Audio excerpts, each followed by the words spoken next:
ಇನ್ನೊಂದು ವಿಡಿಯೋ ಇದೆ ನೋಡಿ, ಇದು ಎಷ್ಟು ಚೆನ್ನಾಗಿದೆ ಅಂತ. ಅದನ್ನ 7ನೇ ಬ್ಯಾಚ್ ಅವ್ರು ಹೇಳ್ಬೇಕು. ನೋಡಿ, ಅಬ್ಸರ್ವ್ ಮಾಡಿ.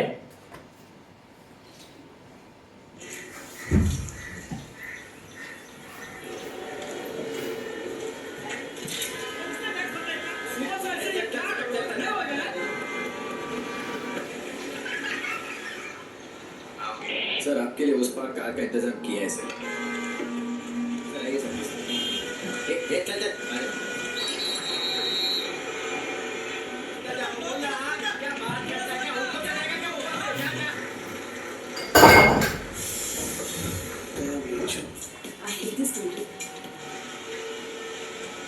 कुछ करो ना। मैं वहां जाके क्या उखाड़ लूंगा?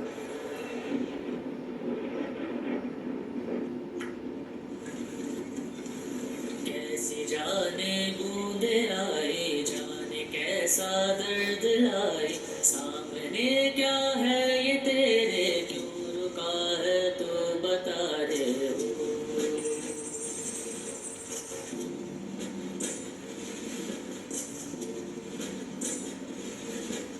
कौन तुझको पार लेगा, कौन होगा वो मसीहा, जिसे तू ढूंढता है वो ही है, तू वही है।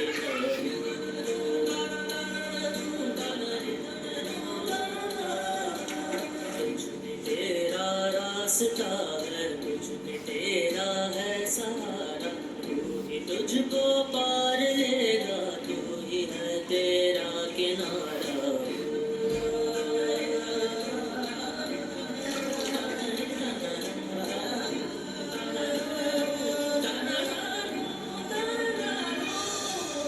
तुझमें तेरा रास्ता है, तुझमें तेरा है सहारा, तू ही तुझको पार लेगा, तू ही है तेरा किनारा।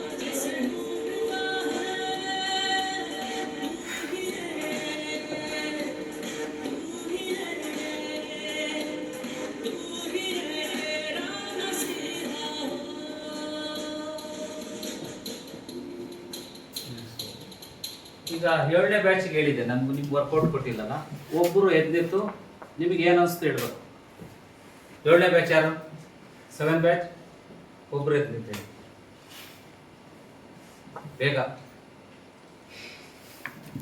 ಸರ್, ಒಂದು ಕೆಲಸನ ನಮ್ಮ ಕೈಯಿಂದ ಆಗಲ್ಲ ಅಂತ ಕೂತ್ಕೋಬಾರ್ದು, ಪ್ರಯತ್ನ ಪಟ್ಟರೆ ಅದು ಹೆಂಗಾದ್ರೂ ಆಗುತ್ತೆ. ಸೂಪರ್, ಚಪ್ಪಲಿ ಹೊಡಿ. ಈಗ ಅಷ್ಟು ಜನ ಇದ್ರಲ್ಲಿ ಯಾರು ಮನಸ್ಸು ಮಾಡಿರೋದು? ಒಬ್ಬ ಸಣ್ಣ ಹುಡುಗ, ಅವನ ಕೈಲಿ ಆಗಲ್ಲ ಗೊತ್ತು, ಅವನಿಗೂ ಗೊತ್ತು ನನ್ನ ಕೈಲಿ ಆಗಲ್ಲ, ತೆಗೆದಿಡಕ್ಕೆ ಆಗಲ್ಲ ಅಂತ ಗೊತ್ತು. ಹಾಗೂ ಒಂದು ಪ್ರಯತ್ನ ಪಟ್ಟ. ಆ ಪ್ರಯತ್ನ ಪಟ್ಟಿರೋದ್ರಿಂದ ಸಣ್ಣ ಹುಡುಗ ಮಾಡ್ತಿದ್ದಾನೆ ಒಂದು ಕನಿಕರ, ಒಂದು ಅವ್ರಿಗೊಂದು ಕನ್ಸರ್ನ್ನಿಂದ ಎಲ್ಲರೂ ಕೈ ಜೋಡಿಸಿದ್ರು. ಅದನ್ನು ಎತ್ತು ಸೈಡಿಗೆ ಇಟ್ಟರು, ಟ್ರಾಫಿಕ್ ಕ್ಲಿಯರ್ ಆಯಿತು, ಮುಂದಕ್ಕೆ ಹೋದ್ರು.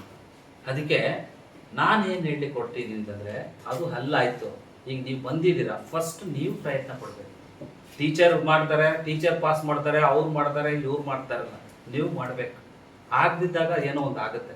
ನೀವು ಟ್ರೈ ಮಾಡ್ತಿದ್ರೆ, ಅವ್ನು ಟ್ರೈ ಮಾಡ್ತಿದ್ರೆ ಹೋಗ್ತಿತ್ತ, ಅದು ಹಂಗೆ ಟ್ರಾಫಿಕ್ ಜಾಮ್ ಆಗ್ತಿತ್ತು ಅಲ್ವಾ? ಅದೇ ಟೈಪು ನೀವು ಟ್ರಾಫಿಕ್ ಜಾಮ್ ಆಗಬಾರ್ದಿಲ್ಲ, ನೀವು ಮುಂದಕ್ಕೆ ಹೋಗ್ತಾ ಇರಬೇಕು ಅನ್ನೋದಕ್ಕೋಸ್ಕರ ಇದನ್ನು ಹೇಳಿದ್ರು ಅಂತ. ಕ್ಲಿಯರ್? ಇದನ್ನು ನೋಡಿದ್ರೆ ಇದು ಯಾರು ಗೊತ್ತಾ ನಿಮಗೆ? ನಿದ್ರೆ ಬರಬಾರ್ದು ಅಂತ ಇದನ್ನೆಲ್ಲ ನಿಮ್ಗೆ ಮಾಡಿದ್ದೀನಿ. ಇದು ಯಾರು ಗೊತ್ತಿದ್ರೆ ಕೈ ಎತ್ತಿ. ಯಾರಿಗೆ ಗೊತ್ತಿರಲ್ಲ? ಇನ್ನೊಂದು ಚಿತ್ರ ಹೋಗಿ, ಆ 2 ಚಿತ್ರ ನೋಡಿ, ಇದನ್ನು ನೋಡಿ. ಓಕೆ, ಇನ್ನೊಂದು ಹೋಗಿ ಮುಂದೆ. ಓಕೆ, ಇದಕ್ಕೆ ಬಂದು ಇದು ಹೇಗೆ ಅಂದರೆ ಅದ್ಭುತವಾದ ಒಂದು, ಇದು ನಿಮ್ಮ ಮನಸ್ಸನ್ನು ಉಳ್ಕೋಬೇಕು. ಇದು ನಾನೀಗ ಹೇಳ್ತಿರೋದು ನಿಮ್ಮ ಮನಸ್ಸನ್ನು ಉಳಿಲೇಬೇಕು, ಆ ರೀತಿ ಹೇಳ್ತೀನಿ. 1970ರಲ್ಲಿ ನಿಮಗೆಲ್ಲರಿಗೂ ಗೊತ್ತು, ಕ್ರಿಕೆಟ್ ಎಷ್ಟು ಫೇಮಸ್ ಆಟನೋ ಅಷ್ಟೇ ಫುಟ್ಬಾಲ್ ಕೂಡ ಫೇಮಸ್ ಆಟ ವರ್ಲ್ಡಲ್ಲಿ. ಎಲ್ರಿಗೂ ಗೊತ್ತಿರೋ ವಿಷಯ, ಹುಡುಗರಿಗಂತೂ ಪಕ್ಕ ಗೊತ್ತಿರಲೇಬೇಕು, ಹುಡುಗಿಯರಿಗೂ ಗೊತ್ತಿದೆ ಅಲ್ವಾ? ಫುಟ್ಬಾಲ್ ಫೇಮಸ್, ಇಡೀ ವರ್ಲ್ಡಲ್ಲಿ ಎಲ್ಲರೂ ಆಡ್ತಾರೆ. ಕ್ರಿಕೆಟ್ಗಿಂತ ಫುಟ್ಬಾಲ್ ಎಲ್ಲರೂ ಆಡ್ತಾರೆ. ಬಟ್ ಇತ್ತೀಚಿನ ದಿನ ಟ್ರೆಂಡಲ್ಲಿ 2020 ತುಂಬ ಪಾಪ್ಯುಲರ್ ಇದು ಕ್ರಿಕೆಟ್ ಕೂಡ ಆಗಿದೆ. 1970ರಲ್ಲಿ ಅಮೆರಿಕದಲ್ಲಿ ಡೆಟ್ರಾಯ್ಟ್ ಮತ್ತು ನ್ಯೂ ಏರ್ಲೆನ್ಸ್ ಅಂತ 2 ತಂಡಗಳಿರುತ್ತೆ. ಈ 2 ತಂಡಗಳು ಕಾಲ್ ಚೆಂಡು ಆಟ ಅಥವಾ ಈ ಫುಟ್ಬಾಲ್ ಮ್ಯಾಚ್ ಅನ್ನು ಆಡ್ತಾ ಇರುತ್ತೆ. ತುಂಬಾ ಇಂಟ್ರೆಸ್ಟಿಂಗ್, ಕೇಳಿ. ನರದಲ್ಲೂ ನಿಮಗೆ ಇದು ಕೂತ್ಕೋಬೇಕು, ಆ ರೀತಿ ಇದೆ ಈ ಸ್ಟೋರಿ. 1970ರಲ್ಲಿ ಈಗ ಆಗ್ತಾ ಇರುತ್ತೆ. ಆಟ ಮುಗಿಲಿಕ್ಕೆ 11 ಸೆಕೆಂಡ್ ಇದೆ. ಆಟ ಮುಗಿಲಿಕ್ಕೆ 11 ಸೆಕೆಂಡ್ ಮಾತ್ರ ಬಾಕಿ ಇದೆ. ಡೆಟ್ರಾಯ್ಟ್ ತಂಡದಿಂದ ಗೋಲ್ ಹೊತ್ತು ಬಿಡ್ತಾರೆ. ಡೆಟ್ರಾಯ್ಟ್ ಅಂತ ಏನು ತಂಡ ಇದೆ, ಗೋಲ್ ಹೊತ್ತು ಬಿಡ್ತಾರೆ. ಎಲ್ಲರೂ ಈ ಸ್ಟೇಡಿಯಂ ಅಲ್ಲಿ ಇದ್ರಲ್ಲ, ಕ್ರಿಕೆಟ್ ನೋಡಂಗೆ ಅದರಲ್ಲೂ ಕೂತಿರ್ತಾರಲ್ಲ, ಕೇಕೆ ವಿಸಲ್ ಶಿಳ್ಳೆ ಎಲ್ಲ ಹೊಡಿತಾ ಇರ್ತಾರೆ. ಇನ್ನೇನು ಡೆಟ್ರಾಯ್ಟ್ ತಂಡ ವಿನ್ ಹಾಗೆ ಹೋಯ್ತು. ಅರ್ಥ ಆಯ್ತಾ? ಆಟ ಮುಗಿಲಿಕ್ಕೆ 2 ಸೆಕೆಂಡ್ ಇದೆ. 2 ಸೆಕೆಂಡ್ ಓನ್ಲಿ, 2 ಸೆಕೆಂಡ್ ಇರುತ್ತೆ.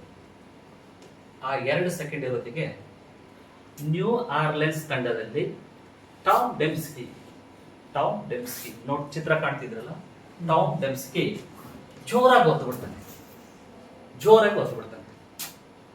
ಅದು ಗೋಲ್ ಆಗ್ಬಿಡುತ್ತೆ.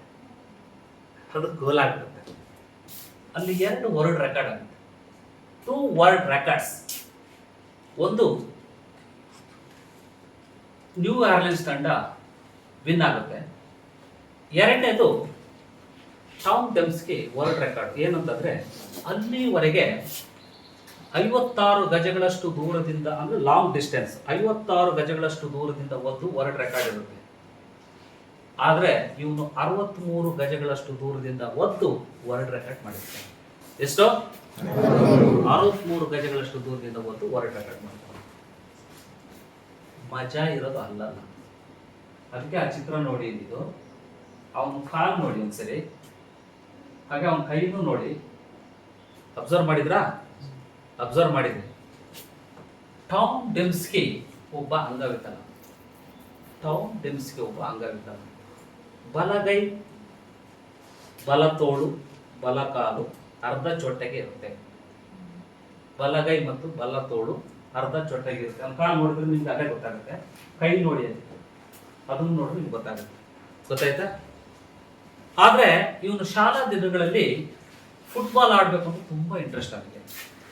ಬಟ್ ಇವನೊಬ್ಬ ಅಂಗವಿಕಲ ಅಂತ ಅವನು ಯಾರು ಈ ಶಾಲಾ ತಂಡಕ್ಕೆ ಸೇರಿಸ್ಕೊಳ್ಳಲ್ಲ. ಅರ್ಥ ಆಗ್ತಿದೆ ನಾನು ಹೇಳ್ತಿರೋದು? ಶಾಲಾ ಟೀಮಿಗೆ ಯಾರು ಸೇರಿಸ್ಕೊಳ್ಳಲ್ಲ.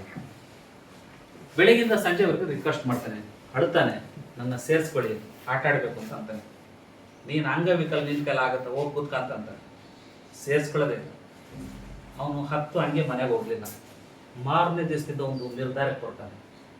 ಫಸ್ಟು ನಿಮಗೆ ಗಲ್ಲಿ ಕ್ರಿಕೆಟ್ ಅಂತ ಆಡ್ತಿರಲ್ಲ, ಆ ರೀತಿ ಗಲ್ಲಿಯಲ್ಲಿ ಸೇರ್ಕೊಂಡ್ಬಿಡ್ತಾನೆ ಫುಟ್ಬಾಲ್ ಆಡೋಕ್ಕೆ.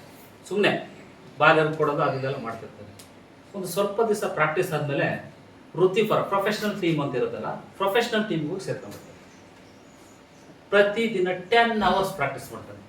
ಎಷ್ಟು ಗಂಟೆ? 10 ಅವರ್ಸ್ ಪ್ರಾಕ್ಟೀಸ್ ಮಾಡ್ತಾನೆ ಪ್ರತಿ ದಿವಸ.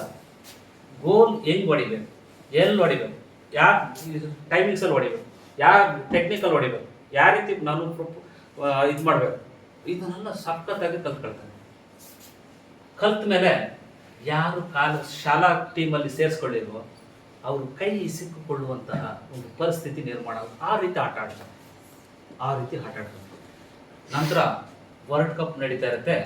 1970ರಲ್ಲಿ ಆ ವರ್ಲ್ಡ್ ಕಪ್ ಅಲ್ಲಿ ಅವನು 63 ಗಜಗಳಷ್ಟು ದೂರದಿಂದ ಒಂದು ವರ್ಲ್ಡ್ ರೆಕಾರ್ಡ್ ಅನ್ನು ಮಾಡ್ತಾನೆ. ಒಬ್ಬ ಪತ್ರಕರ್ತ ಕೇಳ್ತಾನೆ, ನೀವು ವರ್ಲ್ಡ್ ರೆಕಾರ್ಡ್ ಮಾಡಿದಿರಲ್ಲ, ನಿಮ್ಗೆ ಏನು ಅನಿಸ್ತಿದೆ ಅಂತ ಕೇಳ್ತಾನೆ. ಏನು ಅನಿಸ್ತಿದೆ ಅಂತ ಕೇಳಿದಾಗ ಅವನು ಹೇಳ್ತಾನೆ, ನೋಡಿ ಇದೆಷ್ಟು ಇಂಪಾರ್ಟೆಂಟ್ ಇದೆ ಅಂತಂದರೆ, ಎಲ್ಲರಿಗೂ ನನ್ನ ಸಾಮರ್ಥ್ಯದ ಮೇಲೆ ಅಪನಂಬಿಕೆ ಇತ್ತು. ನನಗೆ ದೃಢ ನಂಬಿಕೆ ಇತ್ತು.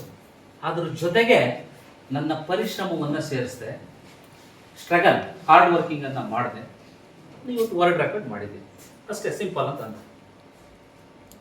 ಏನಿಸ್ತು ಈ ಸ್ಟೋರಿ? ಚೆನ್ನಾಗಿ ಅನಿಸಿದ್ರೆ ಸ್ಟೆಪ್ಪಳ್ಳಿ ಹೊಡಿ.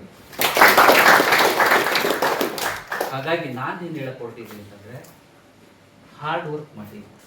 ನಿಮ್ಮ ಕೈಲಿ ಕೆಲವರು ನಿರುತ್ಸಾಹದಿಂದ ಇವನ ಕೈಲಿ ಏನಾಗುತ್ತಂತ ಅನ್ಬೋದು, ನಿಮ್ಮ ಊರಲ್ಲಿ ಏನೋ ಅನ್ಬೋದು, ಅದನ್ನೆಲ್ಲ ಬಿಟ್ಟಾಕಿ ನೀವು ಬಂದಿರೋದು ಸಾಧನೆ ಮಾಡಕ್ಕೆ, ನೀವು ಸಾಧನೆಯ ಹಾದಿಯಲ್ಲಿ ನೀವು ಮುನ್ನಡಿಬೇಕು ಅನ್ನೋದಕ್ಕೆ ಈ ಸ್ಟೋರಿ ಹೇಳಿ.